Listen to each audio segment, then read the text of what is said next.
அணுவில் அணுவினை ஆதிபிரானை அணுவில் அணுவினை 1000 கூறிட்டு அணுவில் அணுவினை அணுக வல்லார்கட்கு அணுவில் அணுவினை அணுகலும் ஆமே. இது 5ஆம் நூற்றாண்டிலே நம்முடைய திருமூலர் எழுதிய திருமந்திர பாடலிலே இருக்கக்கூடிய ஒரு பாடல். அணுவில் அணுவினை ஆதிபிரானை. இந்த இடத்துல கூட வள்ளுவர் எப்படி முதல் குறளிலே அகர முதல எழுத்தெல்லாம் ஆதிபகவன் முதற்றே உலகுன்னார்.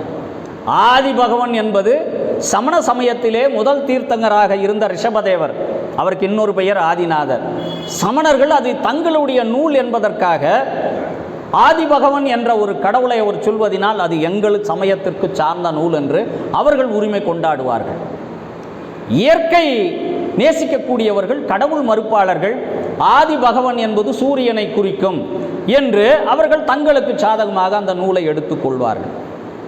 சைவம் சார்ந்தவர்கள் ஆதிபகவன் என்பது சிவனைத்தான் குறிக்கும் என்று அவர்கள் தனக்கு சார்ந்த நூலாக வைத்து கொண்டார்கள். இந்த முதல் குறளிலேயே வள்ளுவன், நீங்கள் யார் வேண்டுமானாலும் இந்த நூலை எடுத்துக்கொள்ளுங்கள், நீங்கள் எந்த தெய்வத்தை வேண்டுமானாலும் வழிபட்டு கொள்ளுங்கள், ஆனால் இந்த நூலில் இருக்கக்கூடிய ஆழ்ந்த உண்மையான கருத்துக்களை உள்வாங்கிக் கொள்ளுங்கள், மதத்தின் பெயரால் என்னை சண்டைக்கு இழுக்காதீர்கள் என்றுதான் முதல் குறளிலே அவன் உண்மையிலே அந்த முதல் குறளை எழுவதற்கு எத்தனை மாதங்கள் எத்தனை ஆண்டுகள் அவன் யோசித்திருக்க வேண்டும். அவன் காலத்திலே சில சமயங்கள் வலுப்பெற்றிருந்த ஒரு காலம். அதில் தன்னை தனிமைப்படுத்தி கொள்ள வேண்டும் என்பதற்காக எந்த ஒரு சமூகத்தை சார்ந்தவன் என்பதை கூட அந்த திருக்குறளிலே அவர் தன்னை எங்குமே அடையாளம் காட்டி கொள்ளவில்லை. நான் இந்த சமூகத்தை சார்ந்தவன் என்றோ இந்த சமயத்தை சார்ந்தவன் என்றோ எந்த இடத்திலும் தன்னை அடையாளப்படுத்தி கொள்ளவில்லை. இன்னொன்று, தான் எந்த மொழியை சார்ந்தவன் என்று கூட மொழிக்கான உரிமையை குறளிலே எங்கும் அவர் உரிமை கோரவில்லை.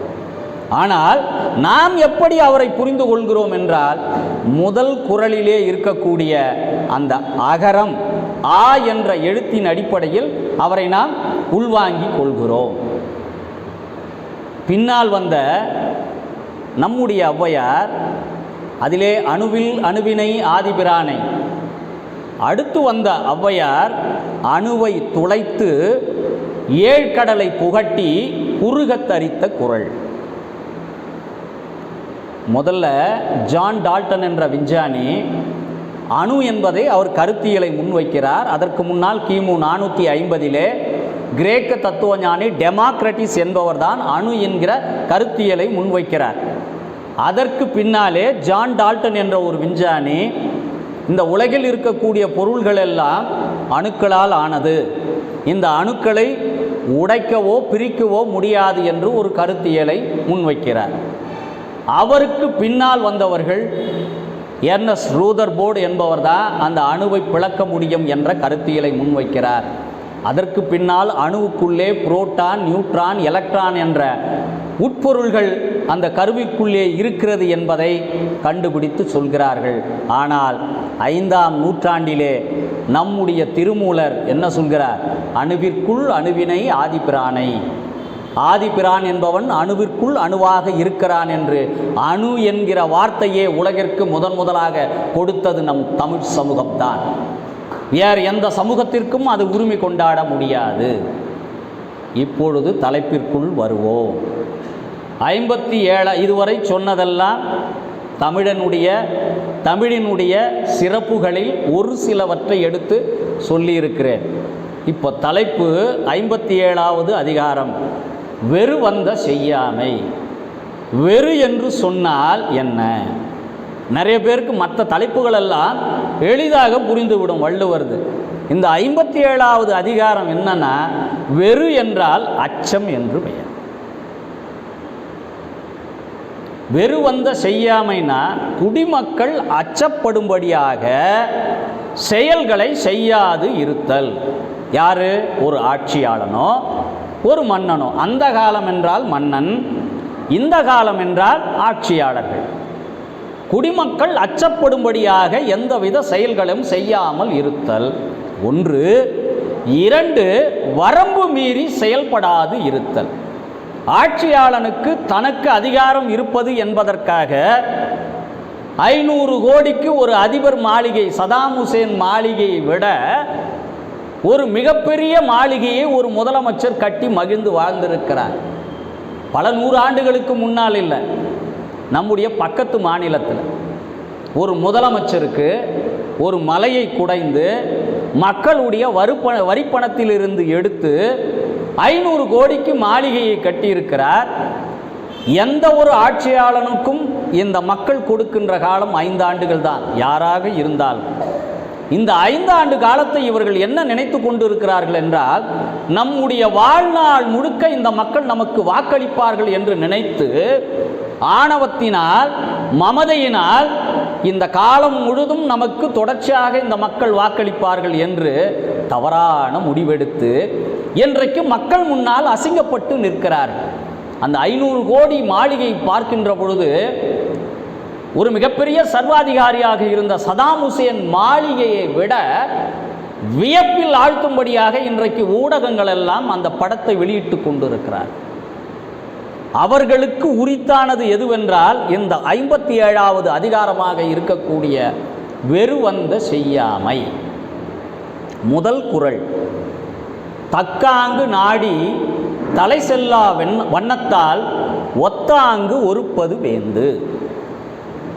தக்காங்கு நாடி தலை செல்லா வண்ணத்தால் ஒத்தாங்கு ஒருப்பது வேந்து. ஒரு ஆட்சியாளன், ஒரு மன்னனோ ஒரு ஆட்சியாளனோ யாராக இருந்தாலும் நடைபெற்ற குற்றங்களை ஆராய்ந்து தக்காங்கு நாடி அந்த குற்றம் செய்தவனை மீண்டும் அந்த குற்றத்தை செய்ய முடியாத அளவிற்கு, தக்காங்கு நாடி தலை செல்லா வண்ணத்தால் மீண்டும் மீண்டும் அந்த குற்றங்கள் அவன் செய்யக்கூடாத வகையிலே அதை ஆராய்ந்து அதற்குரிய தண்டனை கொடுக்க வேண்டும். என்பது எப்படி இருக்க வேண்டும் என்றால், குறைவான தண்டனையாக இருக்கும். தக்காங்கு நாடி தலை செல்லா வண்ணத்தால் ஒத்தாங்கு ஒருப்பது வேந்து. நடுநிலை தவறாமல் கொடுக்கப்பட்ட தண்டனை என்பது இன்னொருவர் விமர்சிக்கப்படாமல் இருக்கின்ற அளவிற்கு அந்த தண்டனை இருக்கும். அதுதான் ஒரு ஆட்சியாளன் கடமை. குடிமக்கள் அச்சப்படும்படியாக அந்த தண்டனை இருக்கக்கூடாது. இந்த மன்னனை பார்த்தாலே ஒரு பயம் வருகின்ற அளவிற்கு அந்த தண்டனைகள் இருத்தல் கூடாது. ஒரு வழிப்பறித்தன, அவனுடைய வேலை என்னன்னா, பஸ்ஸில் ஏறி பிக் பாக்கெட் அடிக்கிறது அவனுடைய வேலை. இவனை தொடர்ச்சியாக காவலர்கள் கைது பண்ணுவாங்க, நீதிமன்றத்துக்கு கொண்டு போவாங்க. நீதிமன்றத்தில் 3 மாத கடுங்காவல் தண்டனை, 500 ரூபாய் அபராதம் விதிப்பார்கள். அவனும் ஜெயிலுக்கு போவான், 500 ரூபாய் கட்டிடுவான், திரும்பவும் வருவான். வந்துட்டு அவனும் தொடர்ச்சியாக தன்னுடைய பணியை செவ்வனே செய்து கொண்டிருப்பான். ஒரு நாள் இப்படி வழிப்பறி அந்த பிக் பாக்கெட்டை அடிச்சுட்டு பஸ்ஸில் காவலர்கள் பிடிச்சிடுறாங்க. அவனை பிடிச்சிட்டு நீதிமன்றத்துக்கு கொண்டு போகிறாங்க. நீதிமன்றத்தில் நீதிபதி அவனை பார்க்குறார். எப்போ பார்த்தாலும் இதே வேலையாக வந்து நிற்கிறானே. அவனை பார்த்து கேட்குறார், ஏம்பா ஒரு முறை திருடின உனக்கு தண்டனை கொடுக்குறேன், 3 மாத கடுங்காவல் தண்டனை, 500 ரூபாய் அபராதம் கொடுக்குறேன், ஜெயிலுக்கு போகிற, 3 மாதம் கழிச்சிட்டு மறுபடியும் வர, அதே தொழிலை மறுபடியும் செய்கிறிய, இது தவறென்று உனக்கு படலையா? நீதிபதி கேட்டார். அதுக்கு அவன் பொறுமையாக ஒரு பதில் சொன்னான். ஐயா, ஒவ்வொரு முறையும் திருடிட்டு நான் வரேன். வரும்போது நீங்கள் என்ன பண்ணுறீங்க? 3 மாத கடுங்காவல் தண்டனை, 500 ரூபாய் அபராதம்ன்றீங்க. 2வது முறை திருடிட்டு வரேன், அப்பவும் என்ன பண்ணுறீங்க? 3 மாத கடுங்காவல் தண்டனை, 500 ரூபாய் அபராதம்ன்றீங்க. நீங்கள் உங்கள் சட்டத்தை மாற்றலை. எப்போ நான் திருடிட்டு வந்தாலும் அதே 3 மாத கடுங்காவல் தண்டனை, 500 ரூபாய் அபராதம். இதை தவிர நீங்கள் எதுவும் மாற்றிக்கொள்ளாத பொழுது நான் ஏன் மாற்றிக்கொள்ள வேண்டும் என்று நீதிபதியை பார்த்து கேட்குறான். நீங்கள் சட்டத்தில் எந்த மாறுதலையும் செய்யலை, நான் ஏன் என்ன மாற்றிக்கணும்? கேள்வி நியாயமானது தான். நீதிபதியை அவனை ஜெயிலுக்கு அனுப்புகிறார். அனுப்பிட்டு அந்த சிறைத்துறை கண்காணிப்பாளரை தன்னை வந்து சந்திக்கும்படி கூப்பிட்றார். கூப்பிட்டு அந்த சிறைத்துறை கண்காணிப்பாளரிடம் சொல்கிறார், இப்போ ஒருத்தன் ஜெயிலுக்கு வந்திருப்பான், அவன் எனக்கே விளக்கம் கொடுக்குறான், நான் எத்தனை முறை திருடிட்டு வந்தாலும் நீங்கள் ஒரே மாதிரி தண்டனை தானே கொடுக்குறீங்க, உங்கள் தண்டனையில் எந்த மாற்றமும் இல்லையே, அதனால் நான் திருடிட்டு வரேன்றான். இப்போ அவனை திருத்தணும்னா ஒரு சில காரியத்தை நீங்கள் பண்ணணும். அதுக்கு சிறைத்துறை கண்காணிப்பாளர் ஒத்துக்கொள்கிறார். என்ன தண்டனைன்னா, தினந்தோறும் அவன் ஏதாவது ஒரு வேலையை செய்யணும்.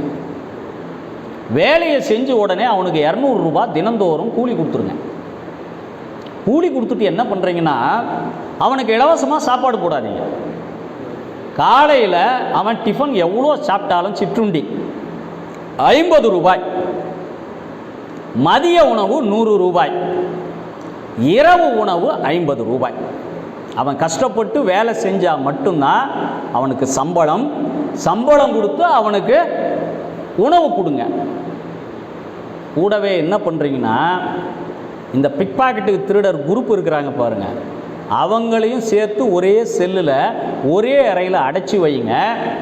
இவன் சம்பளம் வாங்கிட்டு வரும்போது, கூலியை வாங்கிட்டு வரும்போது, இந்த பிக் பாக்கெட்டு திருடருங்க மற்ற இருக்கிறாங்க பாருங்கள், இவங்க மூலமாக அவன் வாங்கிட்டு வர கூலியை அவங்கள பிக் பாக்கெட் அடிக்க சொல்லிவிடுங்க.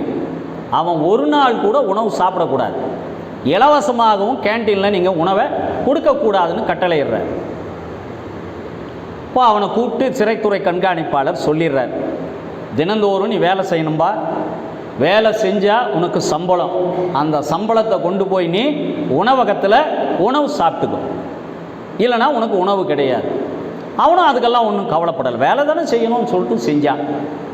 கூலியை வாங்கிட்டு வரான். வரும்போது அவனுக்கு எதிரில் மொத்தம் 10 பேர் கொண்ட ஒரு அறை, அது மொத்தம் 10 பேரும் வழிப்பறி திருடர்களே. இந்த 9 பேரில் ஒருத்தன் என்ன பண்ணுறான், இவன் கொண்டு வந்த பணத்தை அவங்ககிட்டருந்து பிக் பாக்கெட் அடிச்சிடறான். இப்போ நேராக அவன் உணவகத்துக்கு போகிறான், போய் பணத்தை பார்க்குறான், பணம் காணும். பணம் இல்லைன்னா சாப்பாடு கொடுக்க மாட்டேன்றான். அன்னைக்கு இரவு முழுக்க அவன் பட்டினி. இப்படியே தினந்தோறும் அவன் பட்டினிக்கிறான். அந்த பிக் பாக்கெட்லேயே குரூப்லேயே இருக்கிற ஒருத்தன் இவன் மேலே கொஞ்சம் பரிதாபப்பட்டு தனக்கு கிடைத்த உணவில் கொஞ்சம் கொடுக்குறான். இப்போது 2 பேரும் யோசிக்கிறான். இவனுக்கு தினந்தோறும் பிக் பாக்கெட் அடிக்கிற தொழிலாக இருந்தது, அடுத்தவர்களுடைய மன கஷ்டம் என்றோ பண கஷ்டம் என்பதோ இவ்வளோ நாள் இவனுக்கு தெரியாமல் இருந்தது. தெரியாமல் இருந்து இவன் என்ன பண்ணா, இன்னைக்கு உணவுக்கே பிரச்சனை வந்த காரணத்தினால் பணம் பறிகொடுத்தவர்களுக்கு எவ்வளவு துன்பம் இருக்கும் என்பது அப்பொழுது அவன் உணர்றான். பசி என்றால் என்னவென்று இவன் உணர்றான். பணத்தை பறிகொடுத்தவனுடைய நிலை எப்படி இருக்கும் என்பதை இவன் உணர்றான். ஒரு 2-3 நாள் கழித்து நீதிபதி வரார். சிறையில் இவன் என்ன பண்ணுறான்றது பார்க்கறதுக்காக வரான். பார்த்துட்டு அந்த நீதிபதி அவனை பார்த்து கேட்குறார், என்னப்பா நீ வேலை செஞ்சுட்டு சரியான முறையில் சம்பளம் வாங்கிட்டு சாப்பிட்றியா? அப்படி ஐயா,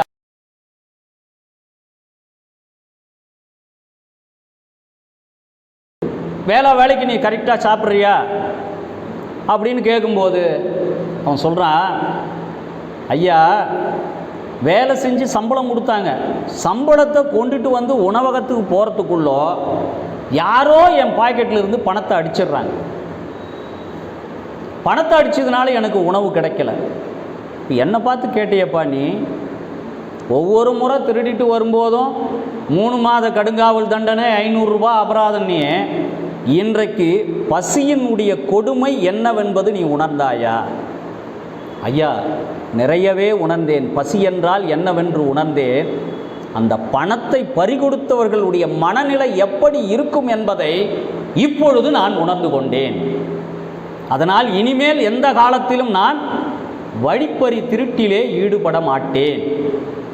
பணத்தை இழந்தவர்களுடைய மனம் எப்படி வெதும்பி நிற்கும் என்பதை இன்று நான் உணர்ந்து கொண்டேன். இது ஒருவனுடைய திருந்திய தன்மை.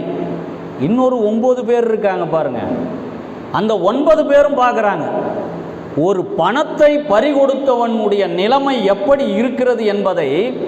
பணத்தை தினந்தோறும் அவனிடமிருந்து பிக் பாக்கெட் அடித்தாங்க பாருங்க, அவங்களும் உணர்றாங்க. ஒரு பணத்தை பறிகொடுத்தவன் எவ்வளவு துன்பப்படுகிறான் என்பது அவனுக்கு புரிந்தது.